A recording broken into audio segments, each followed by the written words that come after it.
రాకాలోకంకి స్వాగతం. ఈ కంటెంట్ మీకు నచ్చినట్టయితే లైక్ చేయండి, మీ బంధుమిత్రులకి షేర్ చేయండి. ఇప్పటివరకు సబ్స్క్రైబ్ చేసుకోకపోతే సబ్స్క్రైబ్ బటన్ నొక్కండి, అదేవిధంగా బెల్ ఐకాన్ని కూడా నొక్కండి. మిత్రులారా, ఆ రాష్ట్రంలో ఒక నిశ్శబ్ద విప్లవం జరుగుతోంది. పూర్తిగా ఆ రాష్ట్రము వనవాసులు, గిరివాసులు ఎక్కువగా ఉండేటటువంటి ప్రాంతము.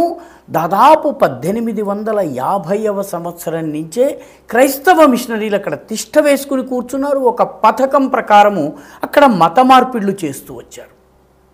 రాష్ట్ర రాజధాని నుంచి మొదలుపెట్టి దక్షిణ ప్రాంతం అంతా కూడాను మత మార్పిడులకు గురై ఉంది. ఆ రాష్ట్రంలో ఇప్పుడు ఒక నిశ్శబ్ద మహా విప్లవం జరుగుతోంది. ఆ రాష్ట్రంలో గ్రామాన ఘర్ వాపసీ జరుగుతోంది. 10 సంవత్సరాల క్రితం నుంచి 50 సంవత్సరాల క్రితము మతం మారి హైందవ ధర్మాన్ని విడిచిపెట్టి వెళ్ళిపోయినటువంటి ప్రజలు, లేదు మేము తప్పు చేశాము, మోసానికో ప్రలోభనకో అన్యాయానికో అక్రమానికో భయానికో దేనికో ఒకదానికి గురై మమ్మల్ని మోసం చేయటం వల్ల మేము మతం మారాము, ఇప్పుడు మళ్ళీ మేము మా పూర్వపురుషుల మతంలోకి తిరిగి వస్తాము అన్నటువంటి భావనతో తిరిగి ఇంటికి రావటము, సొంతింటికి తిరిగి రావడము ప్రారంభమైంది. దీన్నే ఘర్ వాపసీ అంటారు. ఘర్ వాపసీ అత్యంత ఉధృతంగా నడుస్తున్నటువంటి రాష్ట్రాల్లో జార్ఖండ్ ఒకటి. జార్ఖండ్ చాలా కీలకమైనటువంటి రాష్ట్రం. ఎందుకంటే ఒకవైపు బెంగాల్లోని గిరిజన ప్రాంతము, దక్షిణాన ఒరిస్సాలోని గిరిజన ప్రాంతము, అదేవిధంగా నైరుతి భాగాన ఛత్తీస్గఢ్లోని గిరిజన ప్రాంతాలు, ఇదంతా కలిపి ఒకప్పుడు దీన్ని ఛోటా నాగ్పూర్ అనేవాళ్ళు. ఈ ఛోటా నాగ్పూర్ మీద మిషనరీల దృష్టి ఉండేది. ప్రారంభ దశ నుంచి కాస్నర్ ఎవాంజలికల్ మిషన్ కావచ్చును, మిగతా క్యాథలిక్ మిషన్స్ కావచ్చును, ఈ ప్రాంతంలో ఒక పథకం ప్రకారం మతం మార్చాయి. ఇప్పుడు ఆ ప్రాంతాల్లో కొత్త విప్లవం ప్రారంభమైంది. ఘర్ వాపసీ వెల్లువ ప్రారంభమైంది. చుక్కగా ప్రారంభమైంది. ఇప్పుడు నెమ్మదిగా ప్రజలు పెద్ద సంఖ్యలో తిరిగి వస్తున్నారు. తాజాగా సింగ్భూమ్ జిల్లా, సింగ్భూమి, వాస్తవానికి ఇంగ్లీష్లో మనం సింగ్భూమ్ అని రాస్తాము, సింహభూమి. సింహాల వంటి వనవాసులు ఉండేటటువంటి భూమి కాబట్టి అది సింహభూమి. దాన్ని ఉచ్చరించలేక ఆంగ్లేయులు సింగ్భూమ్ చేసేశారు. ప్రజలు కూడా సింగ్భూమ్ అంట మొదలుపెట్టారు. ఈ సింగ్భూమ్లో ఉన్నటువంటి గోయిల్కెరా బ్లాక్లో ఉన్న ఒక గ్రామం ఉంది, పార్లిపోస్. ఈ పార్లిపోస్ గ్రామంలో మార్చి 18వ తారీఖున 68 కుటుంబాలకు చెందినటువంటి 200 మంది వ్యక్తులు స్వధర్మంలోకి తిరిగి వచ్చారు, హిందూ ధర్మంలోకి తిరిగి వచ్చారు. పెద్ద కార్యక్రమం చేశారు. ఊరంతా కదిలి వచ్చింది. చుట్టుపక్కల ఉన్నటువంటి అనేక గ్రామాల హిందువులు వాళ్ళని స్వాగతించారు. వాళ్ళందరినీ హిందూ ధర్మంలోకి తీసుకుని రావడం కోసము జగద్గురు శంకరాచార్య సదానందజీ మహారాజ్ స్వయంగా వచ్చారు. సదానందజీ మహారాజ్ వచ్చిన వారందరిపైన పవిత్ర గంగాజలాన్ని చల్లి చిలకరించి వారిని హిందువులుగా చేశారు.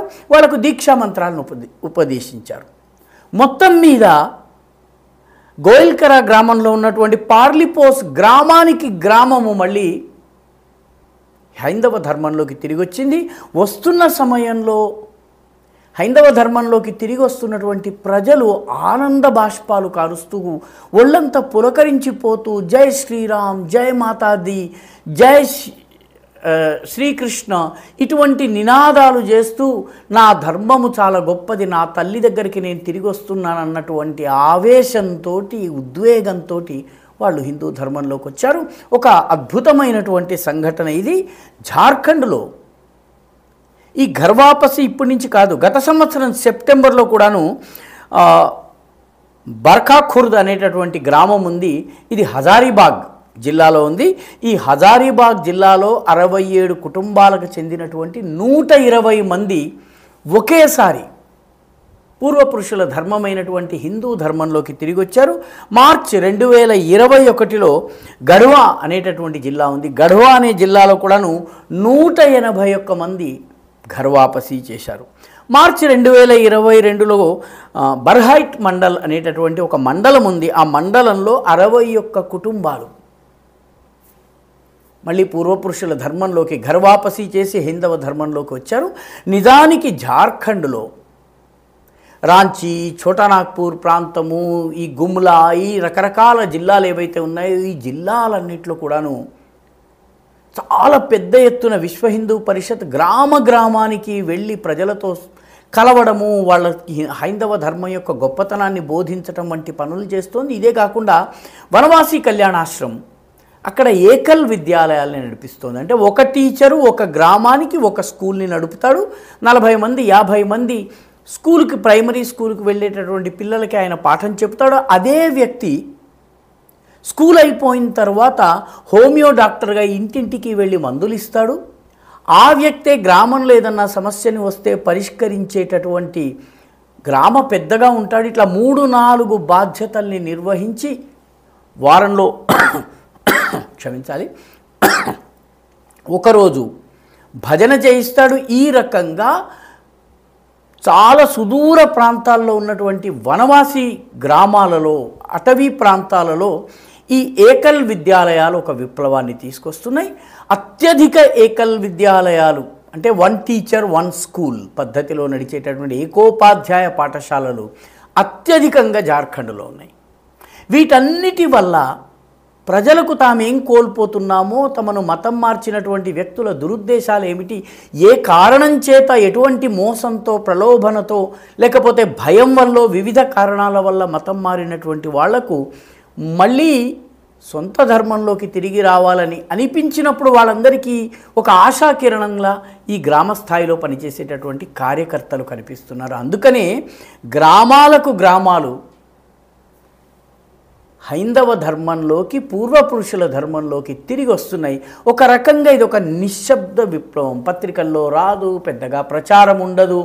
ఈ సంఘటనలు జరుగుతున్నవి కూడా ఎవరికీ తెలియవు. తగలవలసిన వాడికి తగులుతుంది. పాపం ఆ మిషనరీ క్యాంపస్లో కూర్చున్నటువంటి వాళ్లకు వాళ్ళ ఖాతా పుస్తకాల్లో హఠాత్తుగా ఒక 50 దశమ భాగాలు తగ్గిపోవడానికి కారణం ఏమిటో అర్థం కాక వాళ్ళు పాపం కుతకుతలాడి చితచితలాడిపోతున్నారు. కానీ పెద్దగా ఎవరికి కనపడకుండా ఏకోపాధ్యాయ పాఠశాలలు, విశ్వ హిందూ పరిషత్, రాష్ట్రీయ స్వయం సేవక సంఘం వంటి జాతీయవాద సంస్థల యొక్క ప్రయత్నాల వల్ల జార్ఖండ్లో అతిపెద్ద విప్లవము అత్యంత నిశ్శబ్దంగా జరుగుతోంది.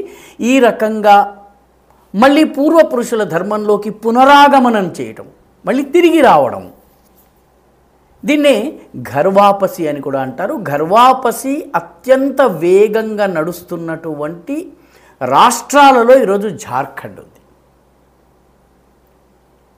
ఈ వీడియో మీకు నచ్చినట్టయితే లైక్ చేయండి, షేర్ చేయండి, ఈ ఛానల్కు సబ్స్క్రైబ్ చేయండి. మీ అభిప్రాయాన్ని కమెంట్ రూపంలో తప్పనిసరిగా పంపించండి.